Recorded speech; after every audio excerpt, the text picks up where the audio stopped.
De la prestation de serment de Bola Tinubu, les Nigérians ont surtout retenu une annonce, celle qui portait sur des mesures économiques et plus précisément sur les carburants, une de ses promesses de campagne.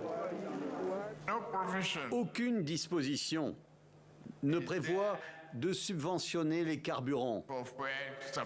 Les subventions aux carburants seront supprimées. Réaction immédiate dans les rues de Lagos, la ruée vers les stations-service. Les Nigérians se précipitent pour faire le plein.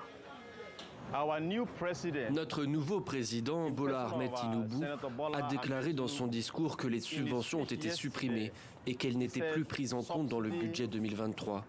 Cela explique donc que les Nigériens achètent plus en tenant compte du prix, car ils savent que le carburant va certainement augmenter. Une démarche des usagers qui s'explique aussi par le fait que le président n'a pas donné de date de fin de ces subventions. Mardi, face à la cohue et aux pénuries survenues dans certaines stations, son équipe s'est donc empressée de préciser que l'échéance était fixée à fin juin, assurant que ces achats massifs étaient inutiles, sans pour autant parvenir à rassurer la population déjà confrontée à une inflation à 2 chiffres. Je pense qu'on va vers une situation terrible, pire qu'avant. Si l'on augmente le prix du carburant, le prix de tout ce qui se trouve au Nigeria augmente. Et si l'on réduit le prix du carburant, le prix de tout ce qui se trouve au Nigeria diminue. Au cours des dernières années, les autorités incitées par la Banque mondiale et le FMI ont tenté à plusieurs reprises de supprimer ces subventions, en vain.